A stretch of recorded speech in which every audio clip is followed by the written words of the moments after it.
What's going on, guys? Welcome back to the Hoops and Stuff podcast. I'm your host, Isaac, and today we're going to be going over the top 10 teams in the West, or in the East. Sorry, the teams that I think will finish top 10 in the East. And I'm just going to be going based off of the standings right now and like injuries and stuff like that. So with the number one seed, I'm going to say the Celtics take the number one seed, as they already are the number one seed, and they have the Cavs, who are still 7.5 games behind them. So the Celtics are having an amazing season. They are 45-12, and I mean, this can't be a bad team. Like, you can't look at this team and say, like, if you have no like knowledge of the records, you can't look at me and say this team is bad. Like, if you knew the players but didn't know who, like, how their season was going, you have to be like, the only thing you can say is, like, this is a crazy team. They've got Jason Tatum, Kristaps Porzingis, Jaylen Brown, Derek White, Jrue Holiday. They've got Al Horford coming off the bench. They've got Peyton Pritchard coming off the bench. Peyton Pritchard is a good young player, and Al Horford is a good older player. He's a pretty decent role player for them. And then they have other minor pieces, like O'Shea Brissett isn't a terrible player. Sam Hauser can shoot a little bit. So they've got some decent players on their bench. Nobody crazy, but their starting five is amazing. Derek White has definitely been stepping up this season. Obviously, Jason Tatum's doing his thing. Kristaps is playing well. Jaylen Brown is playing well. Jaylen Brown and Jason Tatum obviously made the All-Star game. And Derek White has been amazing from the three-point line this season. So, and actually, while we're talking about Derek White, I want to see how his three-point percentage is looking. His three-point percentage is at a 40, which is a near career high for him.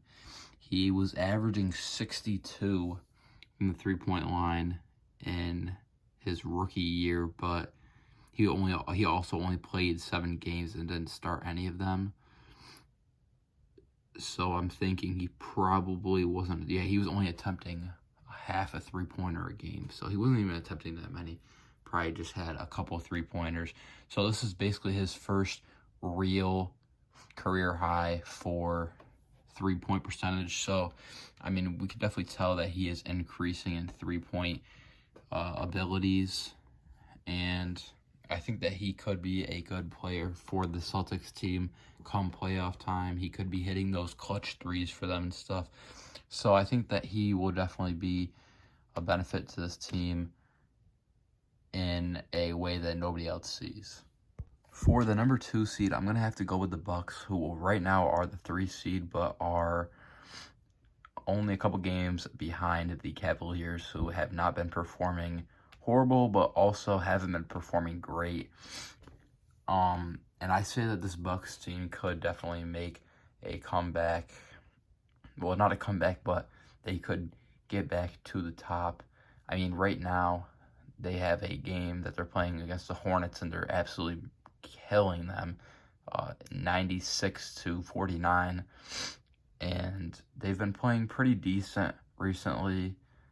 After the All-Star break, I mean, they are basically 3-0 after the All-Star break, depending on how this game goes tonight. But since they are beating them by almost 50 at the end of the third quarter, I say that the Bucks should be 3-0 after tonight. And before the All-Star break, they weren't doing as good with the new coaching stuff coming, and they also have they had like Giannis in the All-Star game, so they will probably start to play better. I mean, they have 2 games against the Hornets back-to-back. One's today, and one is in 2 days from now, as the time I'm making this video. But I definitely think that the Bucks could make their way up to that 2 seed, since, like I said, the Cavs aren't playing as well as they have been in the past. And also, I mean, the Bucks have Giannis, who is one of the greatest players in the game right now. So now at the 3 seed is where I am going to end up taking the Cavs. And, I mean, there isn't really any explaining I need to do for this. I mean, the Cavs have a great team, I think. And I think that they have potential, or had in the beginning of the season, potential to stay at that. They had the potential to stay at that 2 seed. But towards the end of the season, they're starting to fall off, kind of. I mean, their starting lineup is Darius Garland, Donovan Mitchell. You've got Isaac Okoro, Evan Mobley, and Jared Allen, I want to say. That's their starting 5. It might not be Isaac Okoro, but I want to say it is. And then they've also, off the bench, they have Karis LeVert, they have Max Strus, they have Tristan Thompson, Ty Jerome. So they don't have a horrible bench either. And their starting 5 has 4 great players in it. And Isaac Okoro isn't even that bad. So I think that this team did have potential to stay at that 2 seed. I don't think they have any chance at beating the Celtics. But they definitely... I shouldn't say definitely, but they probably won't end up keeping that number 2 seed, and I say they fall down to the 3. At the 4 seed, I am going to take the Heat just because the Knicks and 76ers have been suffering a lot of injuries, I feel like, which is going to affect them for the rest of the season, I think. And after the All-Star break, the Heat have been doing good. They beat the Pelicans on Friday, and last Friday, as of the time I'm making this video, and they beat the Kings yesterday, again, as the time that I'm making this video, and both of those teams were blown out. So, well, I shouldn't say blown out, but it wasn't like a super, super close game, but yeah, definitely not. Definitely didn't blow them out, but it was not a close game. And I think that this Heat team, looking at their schedule, they have 3 games against the Pistons. They have 3 games against the Pistons from now to the end of the season, who are one of the worst teams. They also play the Wizards twice, and they play the Raptors a couple times. So they do have a easier schedule to end off the season, which looks good for them. And they also have Jimmy Butler, who in the playoffs we know is showing flashes of Michael Jordan, bro. Last year in the playoffs, Jimmy Butler started going crazy, putting up some Michael Jordan numbers in the playoffs. And they also added Jaime Jaquez to their team, who I think is going to be a pretty good player for their team. They have Tyler Hero back, who I feel like choked the playoffs for them last year. He came back and they started doing bad. And they also have Bam Adebayo, obviously. They just got Terry Rozier. So they are another team with decent players. And I think that they have potential to move up from the 6 seed where they are right now, and past the Knicks and past the 76ers to get to that 4 seed. Now at the 5 seed, I'm going to have to take the Pacers. I'm going to say the Knicks and 76ers fall off at the end of the season, and I will definitely be explaining that in this episode, later in the episode, when I talk about what seed I think they'll be. But I think that they will end up falling off. And there is definitely a good reason for that. But right now,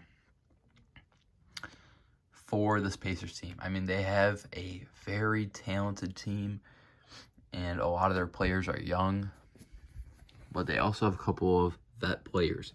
So at point guard, they are running Tyrese, who, I mean, obviously is a great player. They've got Actually, let me just double check their starting lineup. The Pacers starting lineup. But I mean, like, Tyrese Haliburton has been playing great this season, so he is definitely, I think he would definitely help out this team, in a lot of ways.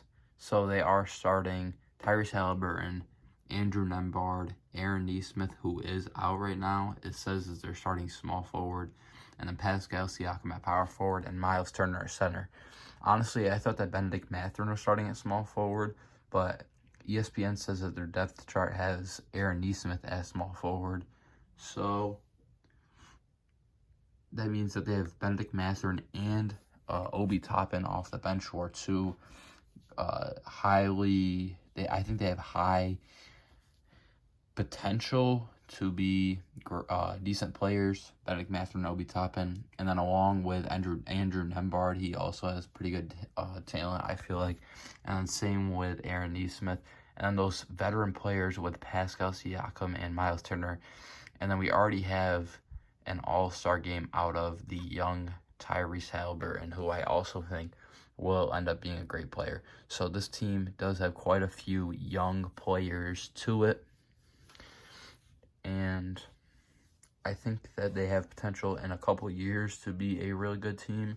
But I think that they will be at that, 5 seed the 5 seed by the end of the season. At the 6th seed, this is where I'm going to end up taking the Knicks, because although they do have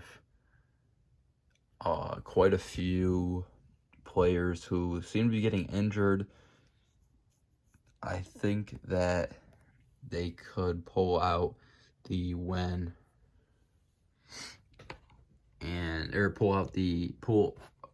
pull out like a still a decent ending to their season is what I mean. And I think that injuries, like I just said, is really their only problem as of lately, because Jalen Brunson was getting neck spasms, and we just had what's his face? I'm blanking. Julius Randle. We just had Julius Randle, who is out. We also have Mitchell Robinson still out. Isaiah Hartenstein is still out. And they have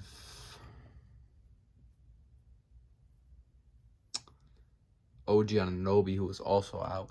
So they have quite a few players who are out. And that is definitely going to affect them. And their injuries, as of right now, they have Isaiah Hartenstein out with an Achilles injury, Jalen Brunson out with neck, and OG Anunoby with an elbow injury. Julius Randle has a shoulder injury, and then Mitchell Robinson's been out the whole season, I want to say, with an ankle injury, but he is no longer in his walking boot, is what they're saying. And Jalen Brunson should have a short-term injury, and same with Isaiah Hartenstein. It says that they were just going to be out for Tuesday's game against the Pelicans, possibly maybe a couple more games. And OG Anunoby may be out for quite a bit. It says he is not going to return to action over the next 2 to 3 weeks. Is what OG Anunoby's expected return is. And it doesn't really give you a timetable on Julius Randle. It just says he's hoping to get back as soon as possible. But they were saying before that it would be just a couple weeks, hopefully. So over these next few weeks, it could be a struggle for this Knicks team. But I definitely think that they will still be able to maintain that 6th seed. And nothing much else to say about the Knicks. I'll take the 76ers at the 7th seed. I think that with the injury of Joel Embiid, that they will be affected. But I don't know how badly, because they do still have Tyrese Maxey, obviously. And I mean, Joel has been out for a couple weeks now, but I think that, well, it was a season-ending injury, but I think that Tyrese Maxey will be able to hold it down for the 76ers. And they also have a couple other decent players, like Buddy Hield was just added to the team. They have Tobias Harris, who has been a decent role player for some time. And they have Kyle Lowry coming off the bench. They've got Kelly Oubre coming off the bench. So they do have some talent. It's saying right now that Nick Batum is their starting power forward, which may be a problem. But hopefully it's not going to be too bad to end off the season for them. Like I said, they have Joel out. Robert Covington is hurt. And Robert Covington's not going to get reevaluated for a couple weeks probably. And then they have DeAnthony Melton out for back spasms. So DeAnthony Melton should be back pretty soon here.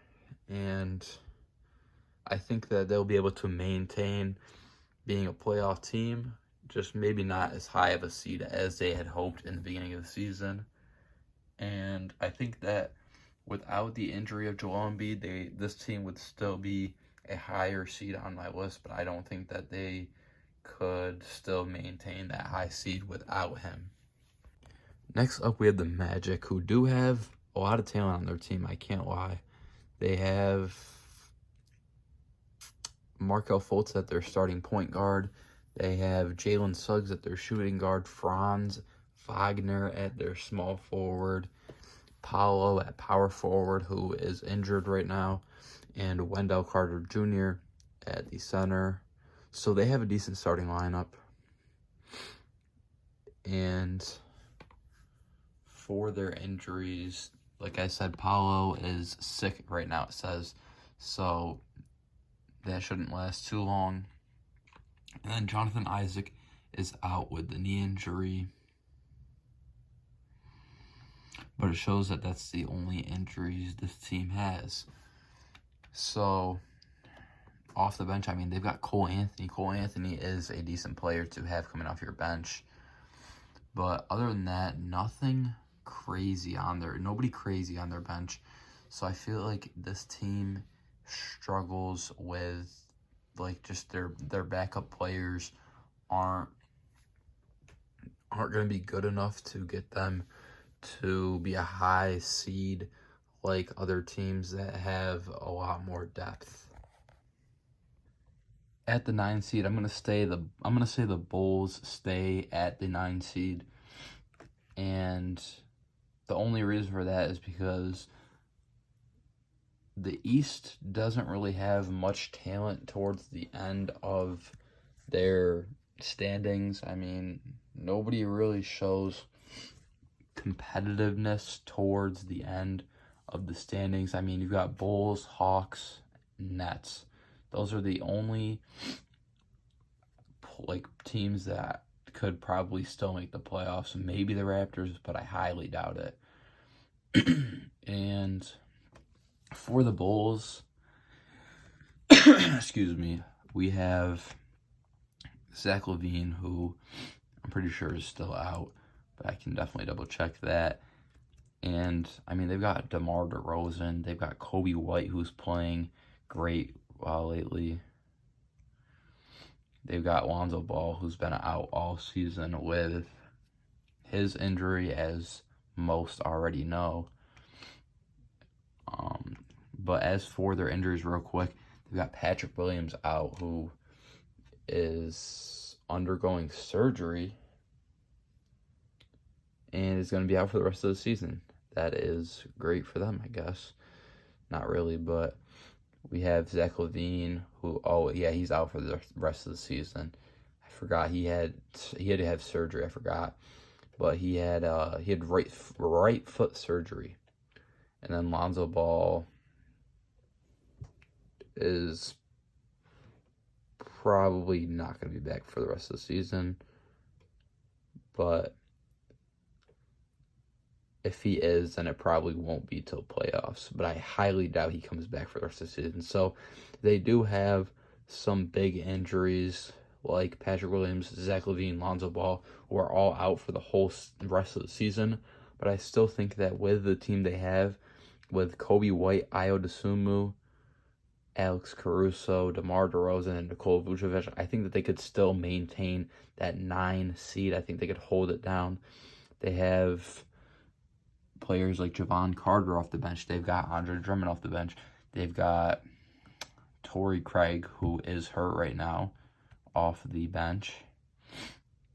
And as for Torrey Craig, it says that he has a sprained right knee, so he might be out for another week or so, but he shouldn't be out for too long with that. But I think that they have a decent enough team to stay in the playoffs. I did forget to mention that the 7, 8, 9, and 10 seed are all obviously the play-in teams. So when I say they have enough talent to stay in the playoffs, like I just did for the Bulls, I mean in the play-in for these last 4 teams. I did forget to mention that. But I think that these teams are playoff worthy. They could definitely make the playoffs, or the play-in, sorry. But for our next play-in team, we do have the Hawks. I'm going to take them over the Bulls. I'm going to take the Bulls over them just because the Hawks seem to have been struggling lately. I mean the whole season. I mean, they are at, well, let me just check. They are 25-32, so they're not even at 500. And I think that they're a play-in team, which shows you how weak the end of the Eastern Conference is. I mean, they've got a couple good teams, but they don't have anybody phenomenal towards the end of the Eastern Conference.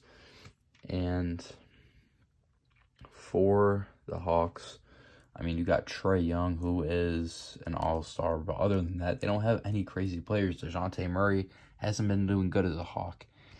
And Clint Capella is a mid-center, dude.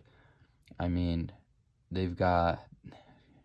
Oh, actually, Trae, I mean, hold on. Yeah, Trae's hurt. So he's not even going to be back for another month. So who knows how this team will even do without Trae Young. I didn't even know, because he just got hurt a couple of days ago, and I didn't even know that. And same with Onyeka Okongwu. He's got a walking boot on. He messed up his toe. He won't be back for at least 2 weeks.